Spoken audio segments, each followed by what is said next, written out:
भाकरीतून विजा खेळाव्यात तशा त्यांच्या तलवारी लकाकू लागल्या. त्यांच्या वारांमधून ठिणग्या उडू लागल्या आणि घात झाला. तानाजीरावांची ढाल तुटली. त्यांनी कमरेचा शेला हाताला गुंडाळून त्यावर वार झेलण्यास सुरुवात केली. तानाजीराव जबर जखमी झाले, पण पडता पडता त्यांनी सर्व ताकदीनिशी एक वार उदेबांवर केला. उदेभान ठार झाला आणि तानाजीरावांनी वीरगती मिळवली. तानाजीराव पडले म्हणून मावळे चरकले. त्यांनी कड्याच्या दिशेनं पळायला सुरुवात केली. हे लक्षात येताच पुढे झाला सूर्याजी, तानाजीरावांचा धाकटा भाऊ.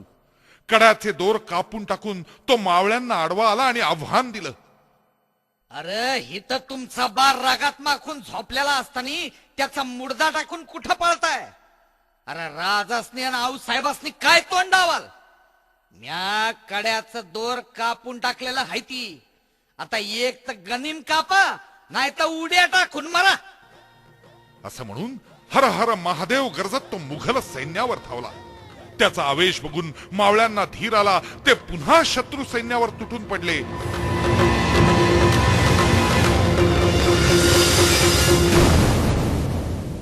आणि अखेर कोंडाणा स्वराज्यात परत आला. कोंडाण्यावर भगवा फडकू लागला. खुणेची आग बघून राजे गडावर पोचले, पण तानाजींच्या वीर मृत्यूची बातमी ऐकून दुःखानं उद्गारले.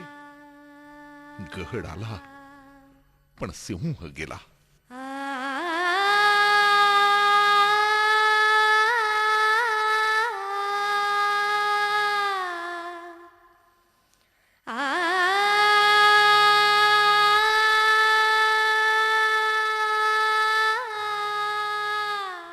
यानंतर हा किल्ला कुणालाही बळानं जिंकता आला नाही. पण फितुरीनं मुघलांनी पुन्हा ताबा मिळवला. मात्र मावळे शांत राहिले नाही.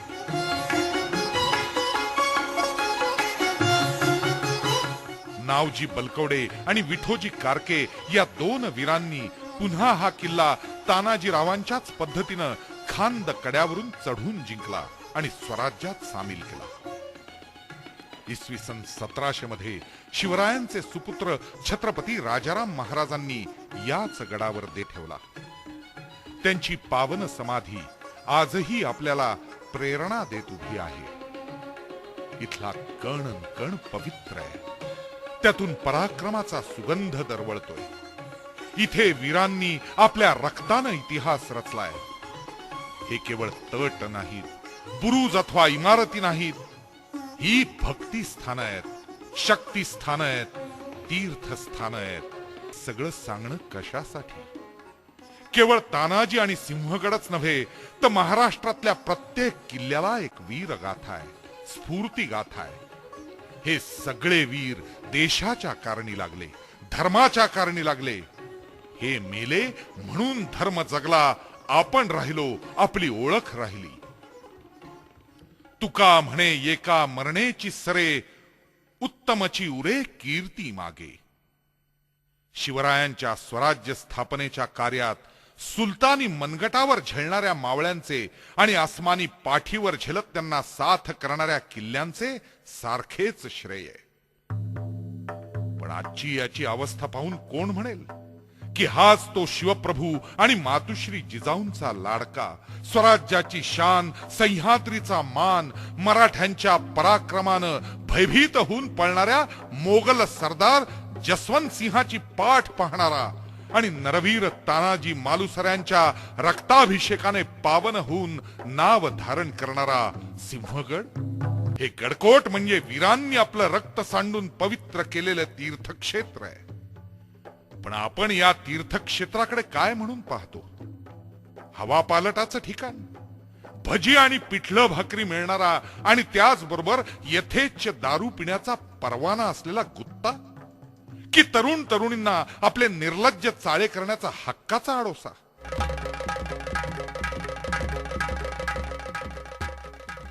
शिवरायांच्या या वारशाचा विध्वंस करून आपण मुघलांचा वारसा जपणार?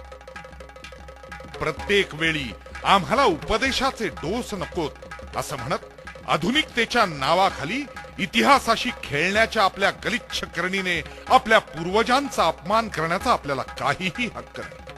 आपल्या भावी पिढीला आपण या जागेची गार्डन म्हणून ओळख करून देऊ इच्छितो का जगाच्या लढाईत स्फूर्ती देणार एक तीर्थक्षेत्र हे आपणच ठरवायचंय. इतिहासाला नाके मुरडणाऱ्यांनी अखेर एक गोष्ट ध्यानी ठेवणं फार गरजेचं आहे. ज्यांना भूतकाळाचं भान नसतं त्यांचा भविष्यकाळ अंधारात असतो.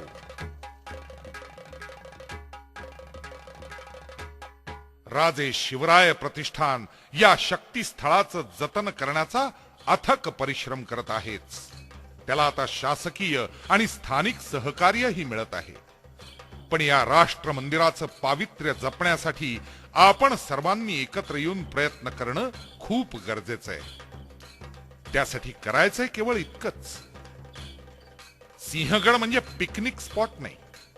गडावर येताना पूजेची, पावित्र्याची भावना मनात असावी, पिकनिकची नव्हे. गडावर किंवा गडाभोवतीच्या दऱ्यांमध्ये अविघटनशील कचरा, प्लॅस्टिकच्या बाटल्या इत्यादी फेकू नये. त्यानं गडाचं सौंदर्य तर बिघडतच, पण आजूबाजूच्या पर्यावरणाचा समतोलही बिघडतो. सिंहगड ही आपल्या व्यसनाला आणि वासनेला वाट करून देण्याची जागा नाही. त्यामुळे इथे मद्यपान, मांसाहार वर्ज्य करावेत. आपल्या प्रेमभावना व्यक्त करून हे स्फूर्ती मंदिर विटाळू नये. ज्या शिवछत्रपतींनी 300 किल्ले बांधले आणि जतन केले त्यांनी, तसंच ज्या मर्द मावळ्यांनी हे किल्ले प्रसंगी प्राणांची आहुती देऊन जपले त्यांची नावं किल्ल्यावर कुठेही कोरलेली नाहीत. त्यावर आपण आपली नावं कशी कोरू शकतो? ही जबाबदारी आपलीच आहे.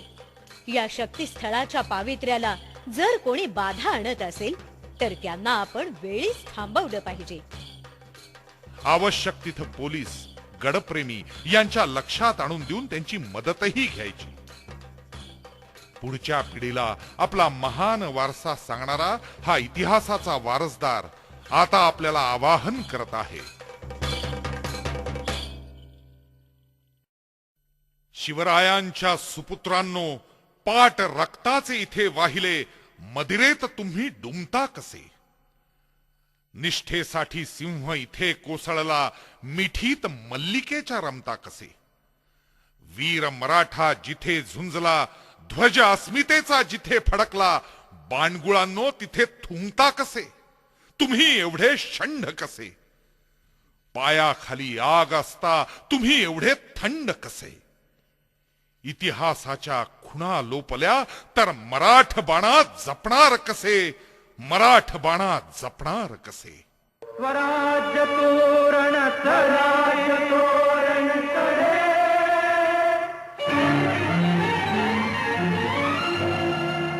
गरजती तोफांचे चौघडे,